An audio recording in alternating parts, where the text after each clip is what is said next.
ವೈದ್ಯಕೀಯ ಶಿಕ್ಷಣ. ವೈದ್ಯಕೀಯ ಶಿಕ್ಷಣ ಇಲಾಖೆಯ ಮೂಲಸೌಕರ್ಯವನ್ನು ಇನ್ನಷ್ಟು ಸದೃಢಗೊಳಿಸಲು ಕೆಳಕಂಡ ಪ್ರಮುಖ ಉಪಕ್ರಮಗಳನ್ನು ತೆಗೆದುಕೊಳ್ಳಲಾಗಿರುತ್ತದೆ.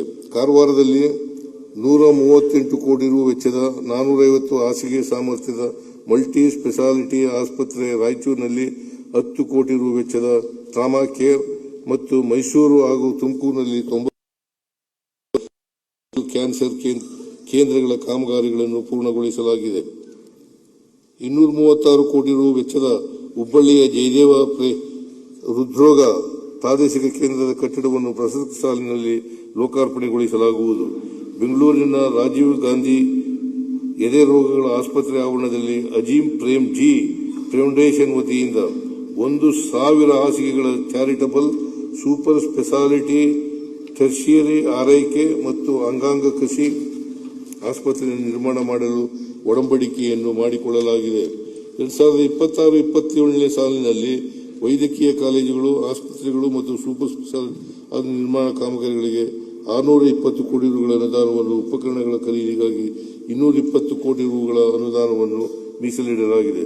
ಮೈಸೂರಿನ 400 ಹಾಸಿಗೆ ಸಾಮರ್ಥ್ಯದ ಶ್ರೀ ಜಯದೇವ ಹೃದ್ರೋಗ ಆಸ್ಪತ್ರೆಯನ್ನು 600 ಹಾಸಿಗೆ ಸಾಮರ್ಥ್ಯದ ಆಸ್ಪತ್ರೆಯನ್ನಾಗಿ 180 ಕೋಟಿ ರು ವೆಚ್ಚದಲ್ಲಿ ಮೇಲ್ದರ್ಜೆಗೇರಿಸಲಾಗುವುದು. ಹಿಂದಿನ ಸಾಲಿನ ಆಯವ್ಯಯದಲ್ಲಿ ಘೋಷಿಸಿದಂತೆ ಪುತ್ತೂರಿನಲ್ಲಿ ವೈದ್ಯಕೀಯ ಕಾಲೇಜನ್ನು ಸ್ಥಾಪಿಸಲು 300 ಹಾಸಿಗೆಯ ಆಸ್ಪತ್ರೆಯನ್ನು ನಿರ್ಮಿಸಲು ಅನುಮೋದಿಸಲಾಗಿರುತ್ತದೆ. ಅಲ್ಲದೆ ಬಾಗಲಕೋಟೆಯಲ್ಲಿ ರಾಜೀವ್ ಗಾಂಧಿ ಆರೋಗ್ಯ ವಿಜ್ಞಾನ ವಿಶ್ವವಿದ್ಯಾಲಯ ಘಟಕ ಕಾಲೇಜನ್ನು ಸ್ಥಾಪಿಸಲು ಕ್ರಮ ವಹಿಸಲಾಗಿದೆ. ಸದರಿ ಕಾಲೇಜುಗಳ ಕಾರ್ಯಾಚರಣೆಗಾಗಿ ಸೂಕ್ತ ಕ್ರಮಗಳನ್ನು ತೆಗೆದುಕೊಳ್ಳಲಾಗುವುದು. ವಿಜಯಪುರ ಮತ್ತು ಕೋಲಾರ ಜಿಲ್ಲೆಯಲ್ಲಿ ಸರ್ಕಾರಿ ವೈದ್ಯಕೀಯ ಕಾಲೇಜನ್ನು ಸ್ಥಾಪಿಸಲು ವಿಸ್ತೃತ ಯೋಜನಾ ವರದಿಯನ್ನು ತಯಾರಿಸಲಾಗುವುದು. ಕಾರವಾರ ಮತ್ತು ಯಾದಗಿರಿಯಲ್ಲಿ ತಲಾ 100 ಕೋಟಿ ರು ವೆಚ್ಚದಲ್ಲಿ ಸೂಪರ್ ಸ್ಪೆಷಾಲಿಟಿ ಆಸ್ಪತ್ರೆಗಳನ್ನು ತೆರೆಯಲಾಗುವುದು. ವಿಜಯನಗರ ಮತ್ತು ಕೊಪ್ಪಳ ಜಿಲ್ಲೆಯಲ್ಲಿ ತೃತೀಯ ಹಂತದ ಕ್ಯಾನ್ಸರ್ ಆರೈಕೆ ಒದಗಿಸಲು ಕ್ಯಾನ್ಸರ್ ಆಸ್ಪತ್ರೆಯನ್ನು ಮುನಿರಾಬಾದ್ ಟಿಬಿ ಡ್ಯಾಂನಲ್ಲಿ ಸ್ಥಾಪಿಸಲಾಗುವುದು. ಬೆಂಗಳೂರಿನ ಗೋವಿಂದರಾಜನಗರ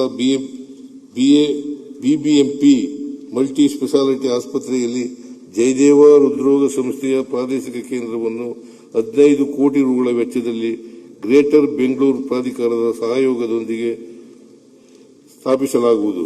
ಬೆಂಗಳೂರಿನ ವಾಣಿವಿಲಾಸ ಆಸ್ಪತ್ರೆ ಮತ್ತು ಕಲಬುರಗಿಯ ಗುಲ್ಬರ್ಗ ವೈದ್ಯಕೀಯ ವಿಜ್ಞಾನ ಕಾಲೇಜಿನಲ್ಲಿ ಐವಿಎಫ್ ಕೇಂದ್ರಗಳನ್ನು ಸ್ಥಾಪಿಸಲು ತಲಾ 1 ಕೋಟಿ ರುಗಳನ್ನು ಒದಗಿಸಲಾಗುವುದು. ಬೆಂಗಳೂರಿನ ವಿಕ್ಟೋರಿಯಾ ಆಸ್ಪತ್ರೆಯನ್ನು ಶಾಂತವೇರಿ ಗೋಪಾಲಗೌಡ ಆಸ್ಪತ್ರೆ ಎಂದು ಮರುನಾಮಕರಣಗೊಳಿಸಲಾಗುವುದು. ಬೆಂಗಳೂರು ವೈದ್ಯಕೀಯ ಕಾಲೇಜಿನ ಎಂಬಿಬಿಎಸ್ ಮತ್ತು ಬಿಡಿಎಸ್ ವಿದ್ಯಾರ್ಥಿಗಳ ಬಾಲಕರ 10 ಕೋಟಿ ರುಗಳ ಅನುದಾನವನ್ನು ಒದಗಿಸಲಾಗುವುದು.